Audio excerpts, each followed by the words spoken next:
అన్నా మా ఊరు దగ్గరలో ఇక్కడ జమ్ము చెరువు ఉంది. మక్కినవారిగూడెం పక్కన 1 కిలోమీటర్ దగ్గరలో జమ్ము చెరువు ఇది.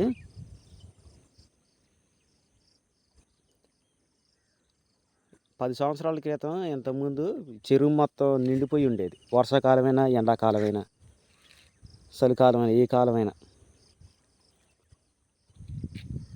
ఇప్పుడు చూడండి ఎలాగుందో. ప్రతి పొలాల బోర్లు వేసుకొని కమ్మోళ్ళు ఇక్కడ ఈ చెరువుని అయితే పట్టించుకోవట్లేదు. ఇక్కడ అక్కడ కనపడుతుందా?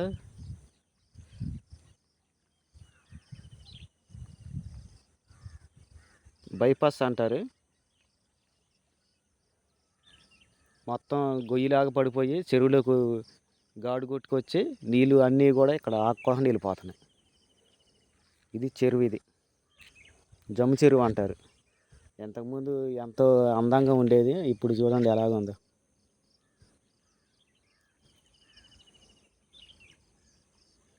ఒక్కరు కూడా పట్టించుకోవట్లేదు ఈ చెరువు గురించి. అందరికీ షేర్ చేయండి. చెరువులో ఇది చెరువు అనరు, కాలువలాగా అయిపోయింది. అటు నుంచి నీళ్ళు వస్తున్నాయి. పైన చెరువులు ఉంటాయి కదా, అటు నుంచి నీళ్ళు వస్తున్నాయి. ఇలా వచ్చి ఎక్కడి నుంచి మళ్ళీ అటు ఆ మూలకి వెళ్ళిపోయి అటు వెళ్ళిపోతున్నాయి, కిందకి వెళ్ళిపోతున్నాయి. చెరువులు ఒక్క చుక్క కూడా ఇక్కడ నిలవ ఉండలేదు. అందరూ షేర్ చేయండి ఫ్రెండ్స్.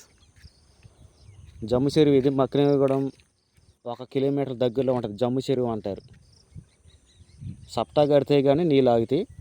మొత్తం అన్నీ కొట్టుకుపోతుంది, మట్టి అన్నీ కూడా. Okay friends.